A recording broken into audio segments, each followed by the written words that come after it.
aos nossos amigos aqui presentes, aos encarnados, aos desencarnados que nos assistem e aos nossos colegas que nos assistem pela internet. A gente sempre agradece a presença, elogia a quem pode tirar uns minutinhos nesse dia de sol, né, que todo mundo fica pensando, vamos passear, vamos nos divertir, mas aqui também, né? Na verdade, nós estamos fazendo por nós mesmos. E então não merecemos elogio se for esse o caso, não é? Mas sejam todos muito bem-vindos. Os nossos avisos de sempre, para quem está aqui pela primeira vez, que temos reuniões de palestras e passes todos os dias e temos um cronograma afixado aí na frente. Então, quem tiver alguma dúvida com relação ao plantão, para que passe meia hora antes de cada palestra, ok? Um pedidinho especial hoje, que é para as nossas cestas básicas, que nós estamos sem leite em pó, sem café e sem feijão. Toda colaboração é sempre muito bem-vinda. Tudo que a gente estiver sobrando em casa, mas as pessoas pedem, não é? Para que a gente diga o que está faltando. Então, para esse mês, é feijão, leite em pó e café. Ok? Sendo dados os nossos recados, vamos nos preparando então para a reunião de hoje. Vamos cerrando os nossos olhos físicos e nos colocando em pensamento, de joelhos, em frente ao nosso Mestre Jesus. E vamos humildemente nos dirigindo a Ele. Senhor Jesus, estenda sua mão sobre nós e jorre um intenso facho de tua luz, abençoando esta casa que nos recebe com tanto carinho. Permita, Senhor, que cada um aqui presente possa receber o teu amor, a tua paz, receber o que aqui veio buscar. E desta forma, então, Senhor Jesus, te pedimos, dai-nos a permissão para dar por iniciada mais esta tarefa da manhã de hoje. Que assim seja. Hoje nós vamos receber com muita alegria o nosso colega Serginho, que sempre faz uma palestra muito gostosa para a gente. Seja feliz, Serginho, seja bem-vindo.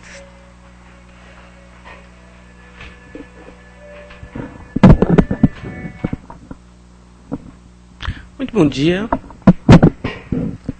O tema de hoje trata sobre os anjos desconhecidos, que é o tema que vem sendo falado na semana. E a gente sempre aproveita o tema para aprofundar um pouco mais ao entendimento dentro do nosso próprio aspecto pessoal. Primeiro, porque tratar o Evangelho, ou conhecer os ensinamentos do Evangelho, traz para nós conhecimento intelectual. A gente sabe o que tem, consegue entender melhor as lições, mas é bom trazer para o coração. Afinal de contas, qual é a nossa responsabilidade ante qualquer assunto que é tratado aqui? Esse é o principal aspecto do que é discutido, então. A gente sempre tenta trazer por coração, para a nossa atividade diária mesmo. O que o tema fala sobre os anjos, ou seja, são espíritos encarnados que estão ao nosso lado constantemente, nos ajudando, nos auxiliando, dando força para a gente. Onde nós vemos esses anjos desconhecidos? A todo momento do nosso lado, e a gente não os percebe. Muitas das vezes, o que acontece é que vem na forma de um pai nosso, do nosso pai, da nossa mãe, nos auxiliando, dando-nos força, vem na figura de um amigo muito querido, de um filho, muitas vezes. Num lar, muitas vezes desestruturados, nasce uma criança com capacidade moral superior, muitas vezes, àqueles que estão lá, que são mais velhos de idade material. E aí esse filho vem equilibrando e vem para equilibrar a situação do ambiente. Muitas vezes vem na figura de uma pessoa fora do lar mesmo, aquele que nos auxilia, nos dá conselhos. Mas o que acontece na maioria das vezes é que esses nossos conselheiros ou anjos, né, que estão ao nosso lado, a gente muitas vezes os utiliza deles quando a gente precisa, mas nem os reconhece como tal. Porque é um amigo, é minha mãe, que às vezes me ouve das minhas reclamações, e depois eu vou lá, faço minhas coisas, continuo errando, e não percebo que existem pessoas do nosso lado vibrando para o nosso sucesso. Constantemente fazendo parte da nossa vida, sem a gente os perceber, porque está lá, tudo bem, é uma pessoa querida do nosso lar, do dia a dia, mas que nós não os vemos de tal forma. E às vezes nem os percebemos. Por quê? Porque a gente só percebe muitas vezes essas figuras caridosas na nossa volta quando a gente precisa. Quando a gente sente a dor moral, quando a gente está precisando de algum apoio. Então a gente vai buscá-los. Então a gente senta, aí eu vou buscar aquele que a gente sabe, ou aquela pessoa que a gente sabe que tem maior entendimento da vida e muito mais às vezes experiência que nós, e nem necessariamente não é de idade. Muitas vezes é uma pessoa muito mais nova do que nós, mas que nos ampara moralmente. E a gente às vezes usa essa pessoa, e usa mesmo, porque a gente está precisando, a gente está necessitando desse apoio moral. E precisa conversar, precisa às vezes pôr para fora essas nossas situações do dia a dia. Aí muitos de nós, às vezes faz isso na hora do desespero, na hora que está precisando, e depois quando está tudo bem, a gente sequer lembra da pessoa. A pessoa está lá, utilizamos às vezes os serviços que ela nos presta porque ela nos ama. São pessoas que estão nos apoiando a todo momento. Mas chega um determinado momento em que quando a vida passa por um certo período de equilíbrio, a gente esquece. E a gente não lembra da mãe, do pai, não lembra do amigo. E a gente se distancia. E normalmente, quando a gente se distancia das pessoas, a gente fala que falta tempo. Eu não tenho tempo, porque eu estou trabalhando muito. Eu estou indo atrás dos meus objetivos. Eu preciso criar condições materiais para melhorar minha vida. E a gente vai se distanciando de pessoas que são importantes. E a gente vai se distanciando por causa de uma situação social. A gente se distancia porque a gente quer ser aceito na sociedade. A gente se distancia porque a gente quer comprar mais coisas. E a gente muitas das vezes não percebe que no dia a dia o mais importante não são as coisas que nos cabem materialmente.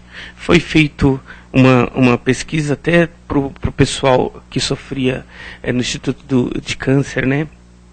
Sobre o que era mais importante para aquelas pessoas que estavam em estado terminal. E a maioria das pessoas não falou que o mais importante era o carro dela, não. Não era o emprego, não era a casa. O mais importante era a família. Era a esposa, era o filho. Quando o filho estava na situação, era o pai. Ou seja, a gente precisa às vezes passar por situações tão difíceis para perceber que o mais importante para o nosso coração são as pessoas e não as coisas. Será que a vida obviamente nos cobra? Cobra que a gente trabalhe, cobra que a gente conquiste, cobra que a gente tenha coisas. Mas isto, ele não pode ser o mais importante para a nossa vida diária. A gente tem que conquistar sim, a gente está no mundo material, a gente tem que ver de forma material, a gente tem que buscar mesmo crescimento material, procurar, se a gente tem condição de viver com mais luxo, por que não? Acho que tem que buscar essas coisas, faz parte da vida. Agora, o que é mais importante para o coração, a gente não pode também deixar um estado exclusivo. Ou seja, só vou viver esse lado da vida e esquecer o lado importante. E o lado importante sempre vão ser pessoas, não tem jeito. São pessoas que convivem conosco, são pessoas que fazem parte da nossa vida, são pessoas que nos fazem felizes. Apesar da gente muitas vezes não perceber. E às vezes precisa ficar doente para perceber isso. Às vezes precisa ficar lá no hospital para receber a vida de pessoas e perceber que é amado. Porque, no fundo, a gente nem sequer percebe o quanto precisa de amor. E a gente precisa.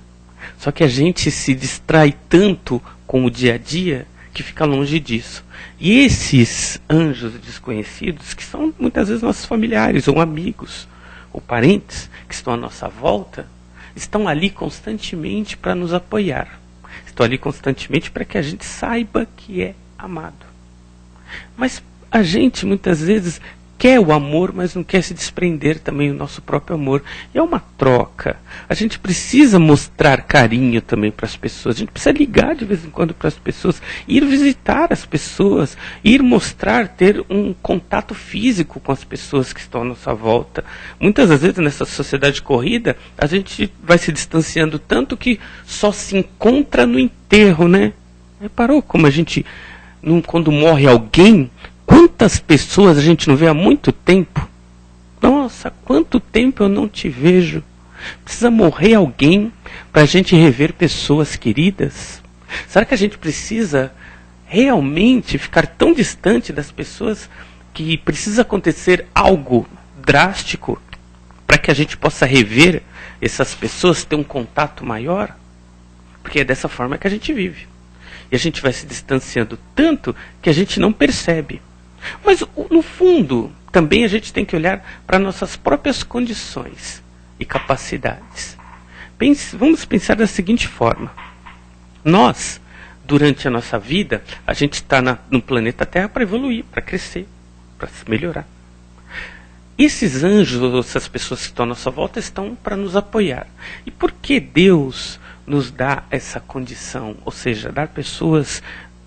Coloca à nossa volta, aliás, pessoas que nos dão esse apoio. Porque nós, da nossa própria vontade, a gente ainda é uma criança. Nós ainda somos crianças espirituais no caminho da evolução. Estamos buscando o crescimento espiritual. E muitas das vezes, e isso é normal, a gente não acredita na nossa própria capacidade interior. Então nós somos crianças no caminho espiritual, então a gente ainda está traçando o nosso caminho da vida. É lógico, né? Fazendo um traçado sobre, desde que a humanidade está na Terra até os dias de hoje e o período em que a Terra existe, fazendo um paralelo, faz 1 hora que nós estamos no planeta. 1 hora. Então nós ainda somos crianças no caminho da evolução. Erramos, sim, no caminho dessa evolução, porque a gente ainda está aprendendo. Mas no fundo também a gente tem que começar a acreditar na nossa própria capacidade, nossas próprias condições morais e espirituais. Nós temos essas condições, mas não acreditamos muitas vezes nelas. Então nós tropeçamos muitas vezes na vida porque a gente não consegue sequer saber da nossa própria vontade interior. Exemplo claro disso, nós somos espíritos com capacidades gigantescas. Cada um de nós. Os gregos, quando eles escreveram os textos, e os textos se tornaram históricas sob a alegoria do herói, por exemplo, ela fala justamente do despertar do herói interior que existe em cada um de nós, indivíduos que somos, mas que no fundo, nós não acreditamos em nós. Então nós temos uma dificuldade muito grande de traçar objetivos, de crescer em objetivos, de criar condições novas. A gente tem uma dificuldade muito grande por falta de crença na nossa própria capacidade. Os anjos, ou pessoas que estão à nossa volta, nos amparam, mas tem que partir de nós a condição de criar essas condições novas. Mas para isso a gente precisa criar isso, precisa acreditar. E a maioria de nós não acredita e sempre acha que é o outro, a outra pessoa que tem condição. Eu não. É o outro que tem condição. Não sou eu. É fulano, é ciclano. E a gente sempre extrapola, acha que sempre é uma pessoa fora da nossa própria vida pessoal que tem condição de chegar lá. E a gente não. E a história mostra que todos nós temos Cristo dentro de nós. Jesus lá atrás falou, sois deuses, farão o que eu faço e muito mais. Se tiver a fé do tamanho do caroço de mostarda. E todo mundo sabe dessa passagem, mas ninguém acredita muito nela, né? Por que a gente não acredita muito nela? Porque senão a gente faria mais. A gente tem condição de fazer mais. Por que a gente não faz? Justamente porque a gente lê os livros espíritas, nós lemos lá o Evangelho, nós estudamos, e no fundo, quando a gente vai aplicar na nossa própria vida, a gente tem aquele receio pessoal. Não, eu não consigo ir mais. E a gente pode ir mais. A gente pode criar mais. A gente sempre tem condições de crescer mais. Está em nós isso. Está no nosso DNA, essa capacidade interior de crescimento. E não tem limite. Mas nós temos que ter a nossa própria fé estimulada para isso. O que nos limita? as crenças. Não estou falando de religião, são crenças. Lá, se a gente for fazer lá uma retrospectiva da nossa vida, vamos ver que lá, quando a gente era criança, a gente pensava em se adequar para agradar o pai, para agradar a mãe. Então a gente vai se adequando à vida para poder ser mais aceito. Primeiro em casa, depois a gente vai para a escola. E a gente tem que se adequar para agradar os amigos, o professor, e vai se adequando, se adequando. Chega uma determinada parte da nossa vida em que a gente se adequou tanto a tantas coisas que vem a seguinte pergunta que a gente tem que fazer. Onde é que estamos nós? Onde realmente estamos nós perdidos lá dentro? Quem é que somos realmente nós? Será que nós somos essa pessoa que está hoje aqui? Ou nós somos simplesmente um arquétipo? O Freud criou essa ideia do arquétipo, né? Que é uma ideia abstrata de coisas, padrões que existem na sociedade. E nós somos esse arquétipo, no final das contas, a maioria de nós é. Porque a gente quer agradar a família, o marido, o namorado, o filho, os amigos. A gente quer agradar todo mundo à nossa volta. Então nós criamos uma condição pessoal para ser simplesmente aceita por todo mundo que está à nossa volta. E nós? Onde estamos nesse momento? Alguém já parou para pensar o que nós queremos pessoalmente? O que nós somos? Será que a vida que eu estou levando nesse momento é a que eu sempre quis? É isso que eu quero para a minha vida mesmo? Por que a gente precisa questionar? Porque senão a gente nunca vai ser feliz. A gente não consegue ser feliz vivendo a vida do outro. Ou da outra. Não adianta. Enquanto a gente não buscar em nós as causas que nos dão desespero, que nos dão sofrimento, a gente não vai conseguir ser feliz. E não adianta culpar o outro ou a outra, ou a vida me empurrou para isso. Isso não existe. Nós temos que buscar em nós essa condição. Quem realmente nós somos? E nós temos tantas cascas para agradar tanta gente em volta de nós, que a gente se perde no meio dessas cascas todas. E lá no fundo de nós, existe um ser real, que está lá. Somos nós mesmos. Mas esse ser precisa vir para fora. Os evangelhos, a ajuda divina, tudo que a gente aprende em religião é para tirar essas cascas exteriores, para a gente viver o que nós realmente somos. E muitos de nós passam a vida inteira agradando os outros e morrem felizes. Morrem felizes. Por que morrem felizes? Porque a gente não consegue ser nós mesmos. Nós não conseguimos ser originais. Lembrem, desde a infância nós somos ensinados a fazer o que os pais querem, o que os amiguinhos querem, o que a escola quer, o que a sociedade quer. Hoje, adulto, nós fazemos o que a sociedade quer, o que o patrão quer, o que o serviço exige, o que o trabalho exige. Então nós ainda hoje fazemos exatamente o que a gente fazia quando era criança. Onde é que nós estamos? Quem realmente é cada um de nós na realidade? Alguém já parou para analisar? Fala, mas esta figura que hoje está aqui, sou eu mesmo? Será que não somos nós mesmos? Então tem certas coisas que a gente precisa se perguntar, porque se a gente não consegue sequer se reconhecer na vida atual, como é que a gente acha que, não, eu tenho objetivos, eu quero chegar a algum lugar? Será que a gente quer? Ou será que esses objetivos que a gente tem nada mais são do que reflexo das cascas que estão à nossa volta? A gente tem tanta casca para agradar todo mundo que até os objetivos já não são nossos. São daquela monte de casca que a gente criou para querer chegar a algum lugar. Mas quando chegar lá a gente continua vazio. Por quê? Porque não era aquilo que a gente queria. Mas o que a gente quer é bom? Lá antigo, lá o Jesus, o Kardec lembra também, Sócrates, quando leu na pilastra, conhece-te a ti mesmo, isso é muito mais profundo do que a própria frase em si. Conhece-te a ti mesmo é muito mais profundo. Ele vai muito mais à alma, ele vai muito mais cala muito mais as nossas condições do que a gente acredita. Então, nós temos que usar tudo que está à nossa volta, pegar o Evangelho de Jesus, ler as lições divinas que o Mestre sempre nos colocava, para a gente se encontrar, para a gente saber quem é que nós realmente somos, o que realmente queremos, não o que o outro quer, o que a outra, o que a sociedade quer, porque a gente se perde nesse meio. E quando a gente falou o que nos impede é o crescimento, e quando a gente fala crescimento é todo, crescimento espiritual, crescimento moral, crescimento material, todos os crescimentos, eles são impedidos pelas crenças. Não é religião, crença. Crença é aquilo que é colocado na nossa vida e a gente coloca aquilo como verdade absoluta. Isso é crença. A religião pode criar uma crença em nós? Pode.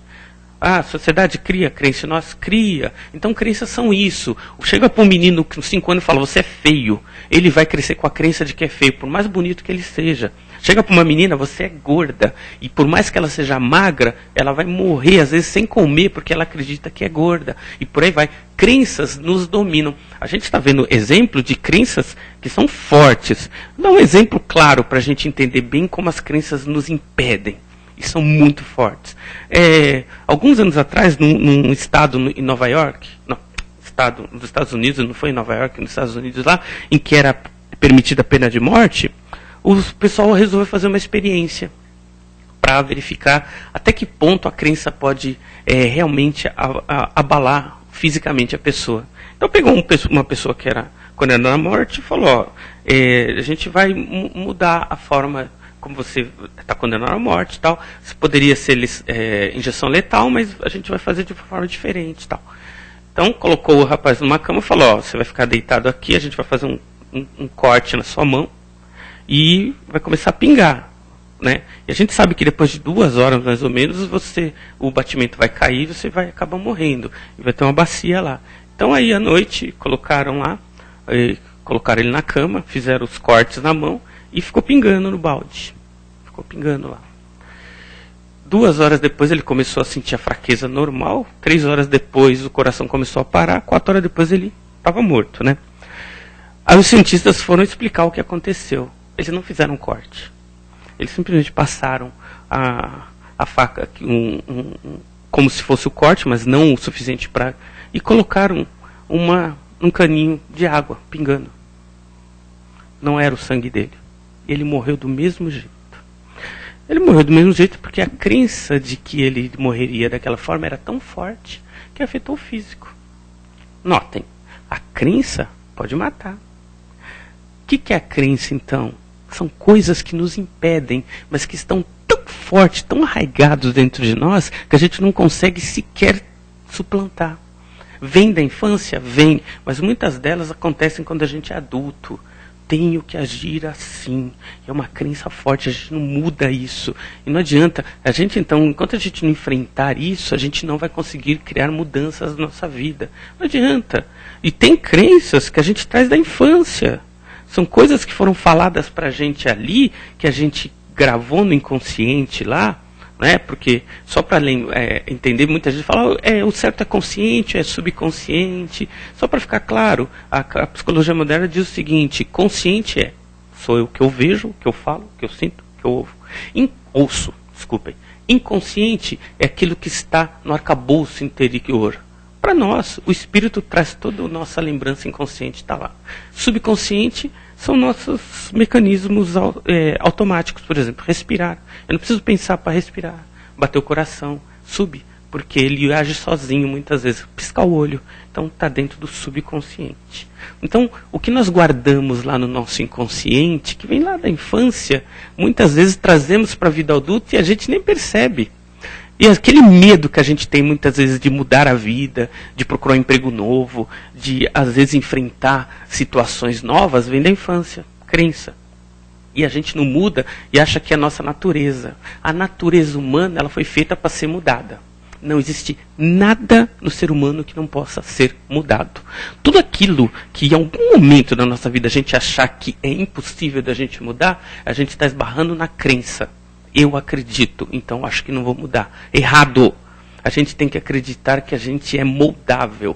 Nós mudamos a nossa vida a todo momento. Nós estamos mudando isso a todo instante. Mas para isso, a gente precisa acreditar nisso. Porque se a gente não acreditar, crença, a gente não acreditou. E a gente não muda. É por isso que no Evangelho, o próprio André Luiz fala...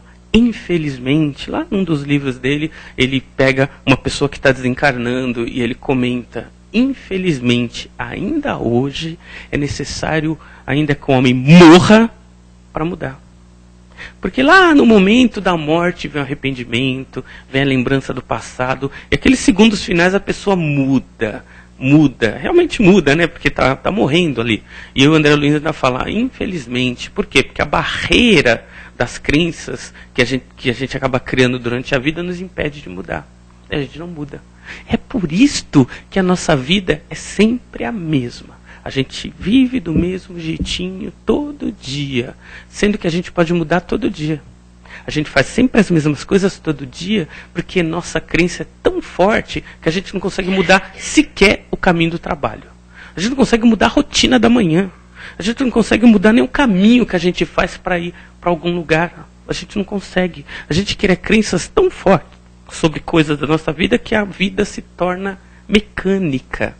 E a vida não pode ser mecânica. A vida tem que ser vivida, curtida, sentida. Olhar, quando sair na rua, olhe em volta, perceba um dia, o sol, amanhã, as pessoas. Comecem, está na hora da gente começar a viver cada minuto da nossa vida, todo instante. Estou atrasado para o trabalho. E a gente não consegue sequer perceber.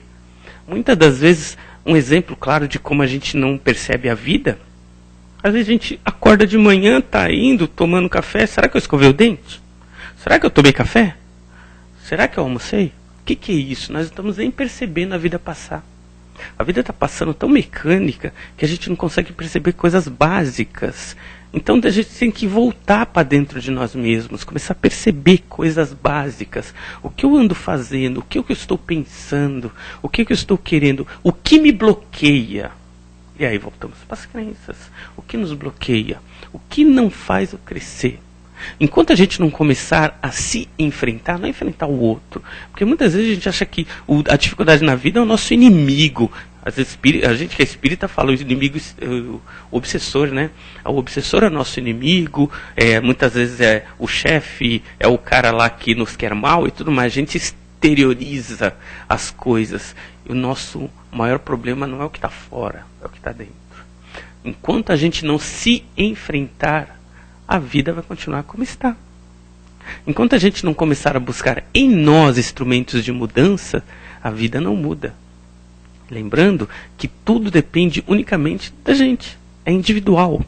E as condições estão em nós também, porque Jesus sempre nos auxiliou e nos deu as condições e as ferramentas, né? A doutrina espírita nos dá a ferramenta a todo momento. A gente só precisa utilizá-las. Para quê? Para nós podermos crescer dentro dessa condição. Faz parte de nós. Mas enquanto nós, em algum momento da nossa vida, a gente estiver preso a uma condição do passado, do tipo, eu não consigo mudar, eu não nasci para mudar. E a gente ouve muito isso, mesmo na seara espírita, muitas pessoas, não, eu vou no centro espírita, mas não me considero espírita ainda não, que eu preciso mudar.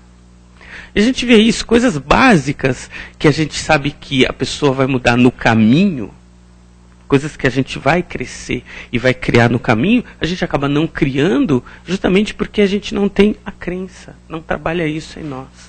Então, ideal seria nós começarmos a olhar para dentro de nós. Começar a perceber e acreditar que nós somos muito, mas muito mais do que a gente acha. A gente consegue criar mudanças a todo momento. E a gente cria essas mudanças e nem percebe. Ouve uma música no rádio que a gente lembra de alguém e a pessoa liga depois. Lembrei de você. Não é. É que o nosso pensamento chegou na pessoa. Ela acabou nos ligando. Então a gente tem capacidades e condições que vão além do que a gente acredita. A gente não usa. A gente, por exemplo, está com dificuldade com um filho em casa.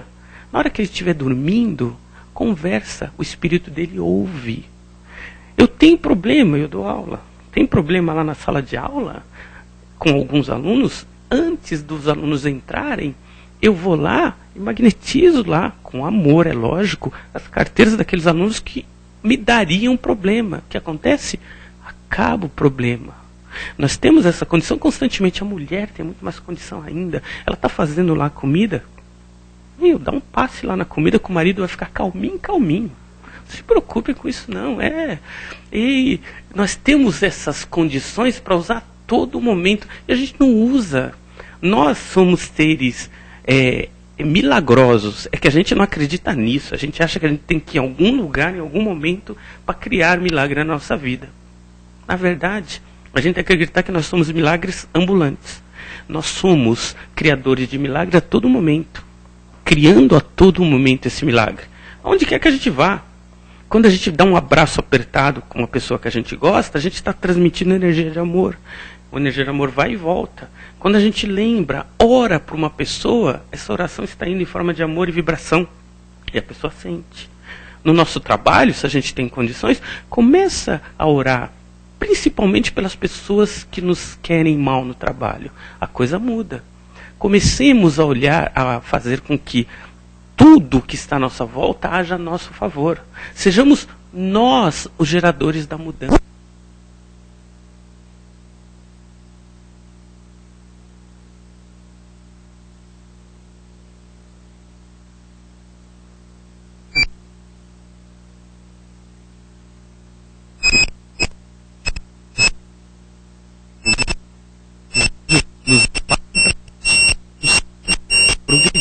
Mas antes de mais nada, nós somos essas condições.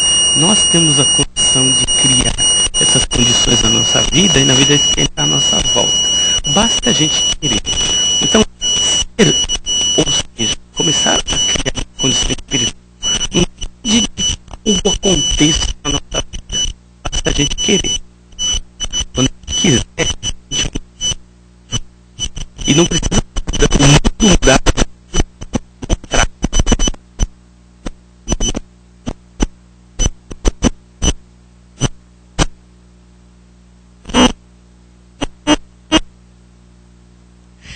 Muito bem, alguém gostaria de fazer alguma colocação? Fazer alguma pergunta para o Serginho? Você sabe que, enquanto todo mundo fica pensando, né, no que você falou, eu lembrei de uma historinha muito interessante da enchente. E o rapaz está em cima do telhado. E aí ele tem uma fé muito grande no Deus, né, que ele acredita. E vem o corpo de bombeiros, né, com o barco, olha, vamos que a água está subindo. E ele, eu não vou porque Deus vai me tirar daqui, eu tenho fé em Deus. Aí passa os vizinhos, né, gente, a água está chegando aí no telhado. Vamos, entra no barquinho que esse é o último que vai passar. Não, Deus vai me tirar daqui. E aí ele morre afogado. E chega lá no céu e fala, mas Deus, eu tinha tanta fé em você, você não me tirou daqui. Ele falou assim, mandei 2, 3, 4 barquinhos lá e você não subiu, você não aproveitou, né? Então agora, então enxergar esses anjos que estão à nossa volta, que você falou, né? Você começa a sua mudança enxergando o auxílio que tem, as portas que se abrem, né? As janelas que são feitas, não é isso? E ninguém, então, fala, Paulo. Vou emendar os dois, a questão dos anjos, né?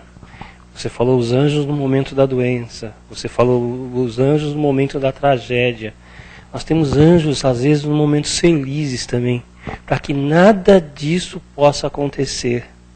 Às vezes, aquilo que parece para ser uma tormenta para nós, ser uma prova, é uma preparação que um anjo está lhe aplicando para que você possa suportar a dor de passar determinados momentos. Então, se a gente for observar, sempre tem um anjo transvestido do nosso lado. Sempre tem alguém para lhe dar a mão, sempre tem alguém para lhe dar um bom conselho. O problema é que ainda nós usamos aquilo que os animais usam, para não olhar perifericamente, tampando os nossos olhos e nossa mente. Então a gente tem que começar a achar em que cada momento que nós passamos na vida não é uma desgraça, mas é sim um acerto divino que um anjo está nos aplicando. Lembrando, né, que a gente tem duas opções na vida. A gente pode andar de uma forma mais feliz ou andar dentro dos processos. As duas formas a gente vai morrer. Aí a gente tem que escolher. Ele vai vir. Pode ter uma visão tranquila, indo atrás de objetivos, criando condições novas. Vai ouvir. A gente vai tropeçando, esperando o mundo cair na nossa cabeça para a gente aprender com o dedo. Vai escolher do mesmo jeito. Vai escolher não. Mais alguém? Acho que não temos perguntas na internet também. Então, muito obrigada. Deixa eu...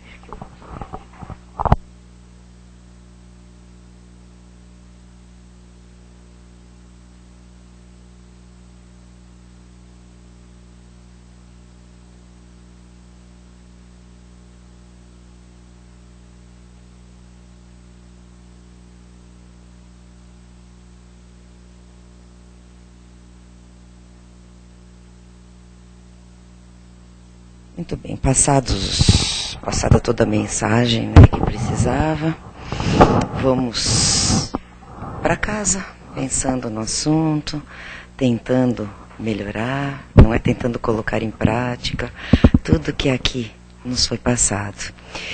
E vamos achando o que há de melhor dentro de nós, e nesse momento vamos nos concentrar um pouquinho e vamos deixar que esse bom sentimento saia de nossos corações, que nós possamos deixar que esses anjos, neste caso desencarnados, possam retirar essa energia de amor, essa vibração de solidariedade, de carinho, e possam levar a todos que necessitam, a todos os que sofrem, quer sejam dores físicas, dores morais, que os que estão encarcerados, em camas de hospitais, em presídios, aos que estão encarcerados dentro de suas próprias casas, aos que mesmo sem estarem fisicamente presos, se sentem